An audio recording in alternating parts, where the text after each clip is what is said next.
धक्का कौन है? धक्का कौन है? एक बार जो साथी काफी बार कहा है, मैं हर बार कहता हूं, जो इस तरफ जो घूम रहे हैं वो सब आ जाए।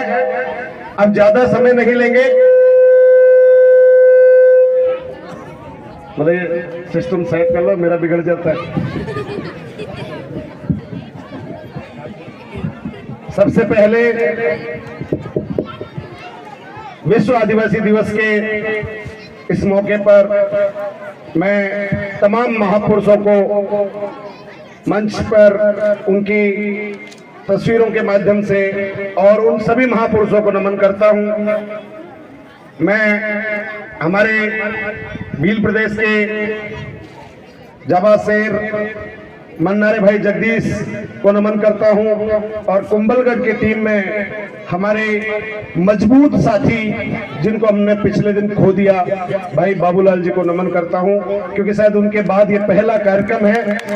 मेरे अजीज साथी और आदिवासी परिवार के मजबूत साथी को हमने खोया है, तो आज इस मंच के माध्यम से उनको नमन करते हैं और उनको हम नमन करते इतना भरोसा जरूर दिला सकते हैं कि आपका संघर्ष हम अधूरा नहीं छोड़ेंगे, इसको अंजाम तक जरूर लेकर जाएंगे। साथियों, माफी चाहूंगा क्योंकि वक्ताओं की लिस्ट में अभी कई नाम, करीब 8 से 10 नाम और वक्ताओं के बाकी थे, लेकिन मौसम खराब हो रहा था तो साथियों ने उस खराब मौसम का दबाव मेरे ऊपर बना दिया। वो कहते हैं चक्रवात का दबाव बना इसलिए बारिश हुई, तो वैसा ही कुछ दबाव बना के भाई अब समय खराब नहीं करें। तो मैं ज्यादा समय खराब नहीं करूंगा। सबसे पहले आप सब आज इस विश्व आदिवासी दिवस के कार्यक्रम में पधारे, सभी ने पधारे हुए तमाम गणवीरों को, माता बहनों को मेरी ओर से बहुत बहुत नमन, जोहार, अभिनंदन, आभार कि आप सब ने समय निकालकर इस कार्यक्रम को भव्य बनाने में अपना योगदान दिया। मैं प्रशासन के साथियों का भी, पुलिस प्रशासन के भी साथियों का और अन्य विभाग से भी जो भी प्रशासनिक साथियों ने हमारे इस आयोजन में परोक्ष या परोक्ष रूप से सहयोग दिया, उनका भी मैं आभार व्यक्त करता हूं।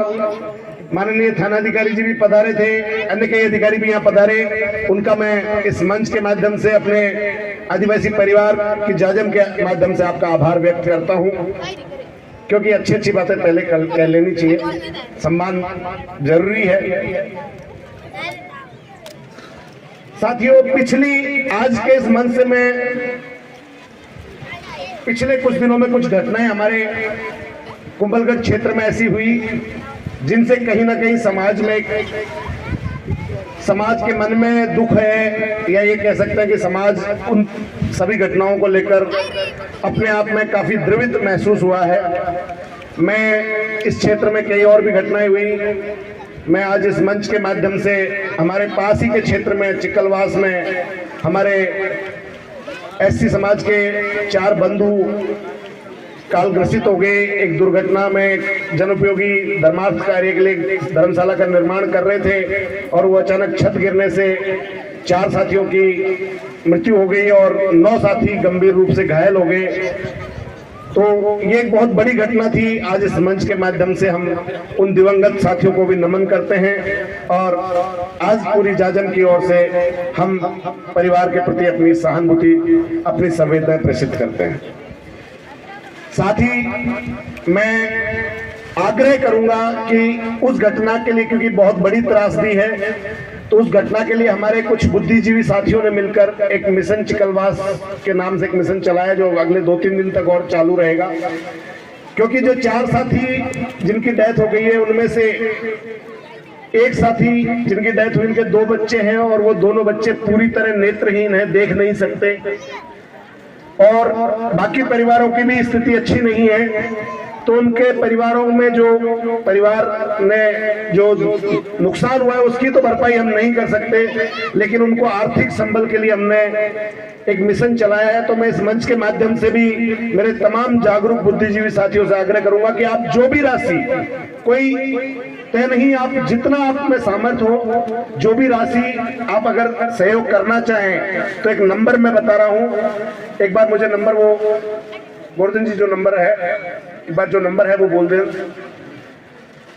ये नंबर है, इस पर अगर आप जो भी फोन पे, गूगल पे, पेटीएम से 10, 20, 50, 100, 500, 1000, 2000, 10,000, 50,000, 1 लाख, जो भी आपका सहयोग हो, आप अपनी तरफ से कर सकते हैं। ये किसी पे कोई दबाव नहीं है, एक स्वेच्छा से निवेदन है। ये नंबर आप लिख सकते हैं 9636 791143 96, मैं दोबारा बोल रहा हूँ, 9636 791143। इसमें फोन पे, गूगल पे, पेटीएम के माध्यम से जो भी साथी सहयोग कर सकते हैं, मैं व्यक्तिगत रूप से उनका आभार व्यक्त करता हूं। अब मैं पूरी तरह आज के कार्यक्रम पर फोकस करना चाहूंगा, क्योंकि मुझे पता है मौसम खराब हो रहा है और सभी को वापस भी लौटना है। मुझे भी अभी यहाँ से अगर संभव हुआ तो देसूरी कार्यक्रम में जाना है, वहां के साथी भी इंतजार कर रहे हैं। पिछले दिनों हमारे समाज में ये मंच कुचोली का आखिरी कार्यक्रम था, जब शायद सामूहिक रूप से कुंभलगढ़ में आदिवासी परिवार का कार्यक्रम हुआ। उसके बाद कुछ ऐसे कारण पैदा हुए कि कुछ लोग अपने निजी स्वार्थ की वजह से, शायद कुछ निजी स्वार्थ और कुछ दूसरे लोगों के बहकावे में आकर आदिवासी परिवार के रास्ते से भटक कर वो कहीं रास्ता भटक गए। आज इस मंच से मैं पुनः उनको एक बार आग्रह करता हूं कि आदिवासी परिवार के बिना आप कुछ भी नहीं है। इसलिए शायद ये जाजम पर आकर एक बार समाज के बीच में अपने द्वारा की गई, जाने अनजाने में की गई गलतियों के लिए समाज से माफी मांगकर समाज से अगर आग्रह करें तो शायद समाज दोबारा आपको गले से लगाने के बारे में सोच सकता है। तो इसलिए मेरा उन साथियों को भी कहना है कि अभी भी वक्त नहीं गुजरा है।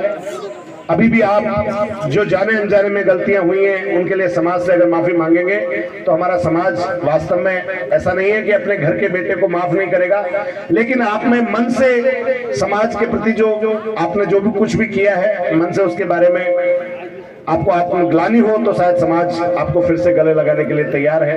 रही बात व्यक्तिगत रूप से डॉक्टर राम मीणा के ऊपर कोई कितनी भी टिप्पणी करे, डॉक्टर राम मीणा को फर्क पड़ने वाला नहीं है, क्योंकि 15 साल का सार्वजनिक जीवन हो गया मेरा।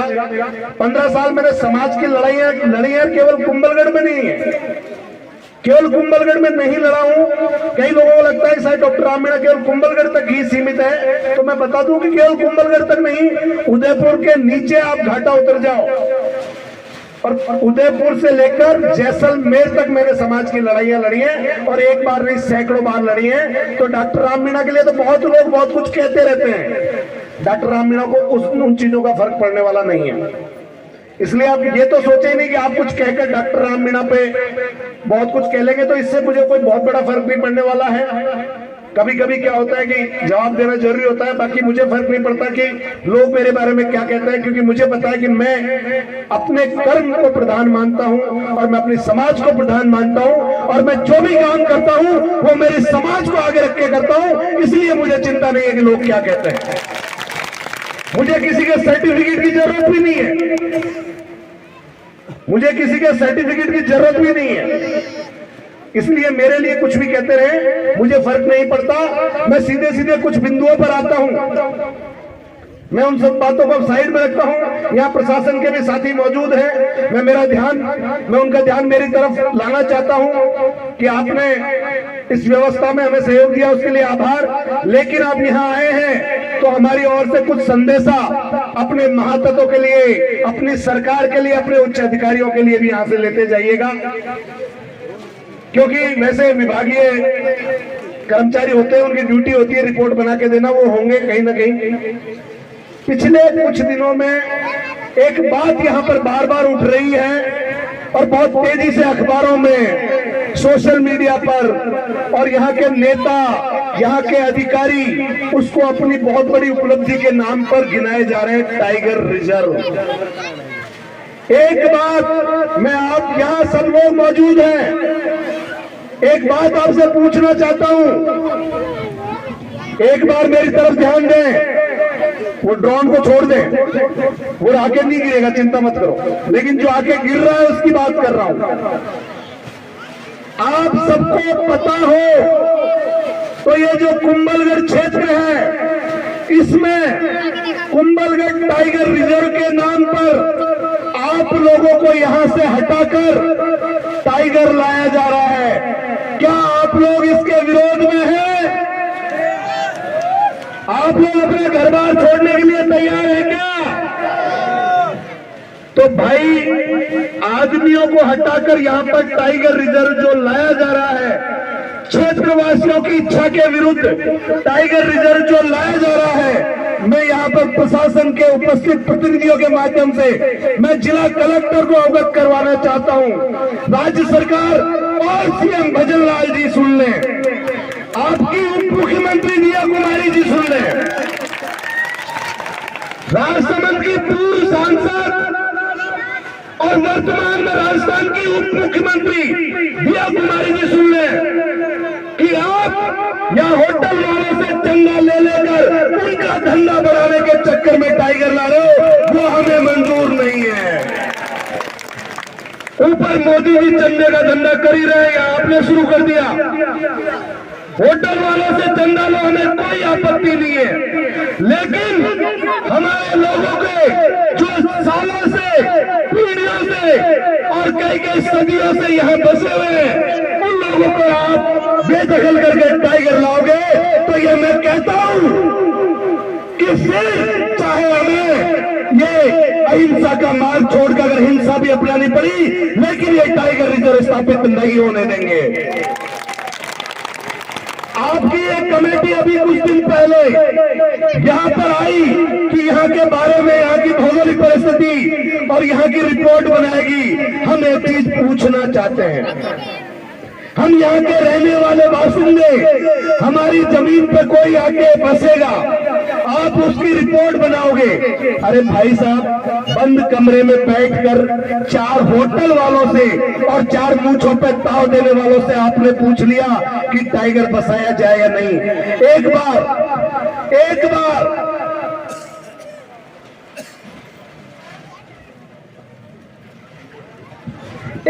जन सुनवाई करके पूछते, यहाँ के ट्राइबल से पूछते, यहाँ के आदिवासी से पूछते कि तू तेरी जमीन छोड़ना चाहता है कि नहीं छोड़ना चाहता है। आप अपनी मर्जी से यहाँ पर टाइगर लाके बसाना चाहते हैं, कहते हैं यहाँ का एनवायरनमेंट बहुत अच्छा है, पानी की सुविधा है, ये है वो है। पानी की सुविधा उदयपुर शहर में भी चारों तरफ झील है। मैं कहता हूँ टाइगर के लिए उससे बढ़िया जगह हो ही नहीं सकती, टाइगर के लिए उससे बढ़िया जगह हो ही नहीं सकती। उदयपुर शहर को उजाड़ के टाइगर बसा दो, उदयपुर शहर को उजाड़ के टाइगर बसा दो। चलो भाई, वहां दूर पड़ता है, आपको यही बसाना है कुंभलगढ़ में, तो मैं कहता हूं एक काम करो, ये जो कुंभलगढ़ का इलाका राजसमंद का शुरू होता है लखमाताओं के गुड़ा से, तो एक केलवाड़ा कस्बा, विछेड़ कस्बा, इधर राजसमंद का ये जो शहरी इलाका है, इस पूरे को उजाड़ो। लेकिन आपकी हिम्मत नहीं है, आपकी हिम्मत नहीं है कि आप शहरी क्षेत्र में 1% भी दखल करें। वहां पर तो आपको जवाब देने वाले बहुत समझदार लोग रहते हैं, यहाँ भोले भाले आदिवासी है, बेचारों को उठा के कभी भी हम वहां से फेंक सकते हैं और इनकी मर्जी के खिलाफ इनको उठा के फेंक देंगे, यहाँ टाइगर लाके बसा देंगे। बाप का राज समझा है क्या? बाप का राज आएगा उस दिन तो आपकी हालत खराब हो जाएगी। यहाँ बाप का राज नहीं है। अभी हमारे लोग क्या है समझ नहीं पाए, तो मैं आप सभी से एक बात इस मंच के माध्यम से एक प्रस्ताव रखना चाहता हूं कि आने वाले 15 दिन के बाद, तारीख चाहे तो आज ही तय कर सकते हैं, मुझे पता नहीं, लेकिन अगर चाहें तो वरना तारीख तय कर दी जाएगी बाद में, लेकिन करीब 15 दिन के बाद इस टाइगर रिजर्व के विरोध में केलवाड़ा एसडीएम का घेराव करेंगे। आप लोग सहमत है कि नहीं है? तो तारीख तय कर दी जाए, तारीख यही से तय कर दी जाए। आज से घर घर फले फले गांव जाकर घर घर जाके बताओगे कि केलवाड़ा एसडीएम का घेराव 31 अगस्त को किया जाएगा। 31 अगस्त को टाइगर रिजर्व के विरोध में पूरा क्षेत्र केलवाड़ा एसडीएम का घेराव करेगा। और प्रशासन के अधिकारी सुन ले, क्योंकि मुझे पता है केलवाड़ा एसडीएम के बाहर तो आपके 50-100 लोगों के लिए इकट्ठा करने की भी जगह नहीं है, और रोड आपके पास केलवाड़ा में एक ही है, तो उससे पहले बाईपास बढ़वा लेना ताकि यातायात बाधित नहीं हो, वो हमारी जिम्मेदारी नहीं है। वैकल्पिक मार्ग आप निकाल लेना। और यहां से सरकार को भी चेता देते हैं कि 31 अगस्त को टाइगर रिजर्व के विरोध में ये ट्राइबल आ रहे हैं, और जब तक रद्द नहीं होगा तब तक केलवाड़ा के एसडीएम के बाहर से हम उठने वाले नहीं हैं। सहमत है? तो आज से जाकर घर घर कह दीजिए। मैंने एक मूवी देखी थी, वो उसका नाम था बाहुबली, उसमें एक सीन मुझे याद आ गया, तो मैं आज, क्योंकि मुझे भी वो थोड़ा सा मन लगा कि ऐसा, तो उसमें एक सीन होता है और उसमें जो बाहुबली का किरदार होता है वो कहता है कि दादा जाकर गाँव गाँव ऐलान कर दो कि मैंने बुलाया है, तो आप सब भी जाकर गाँव गाँव ऐलान कर दो कि आपके बेटे डॉक्टर राम मीणा ने केलवाड़ा एसडीएम ऑफिस के बाहर 31 अगस्त को बुलाया है। केवल टाइगर रिजर्व की बात नहीं है। उस दिन 31 अगस्त को हम कुंभलगढ़ और खम्मोर का जो क्षेत्र है, जो रिचौड़ का क्षेत्र है, उस पूरे क्षेत्र को शेड्यूल एरिया में शामिल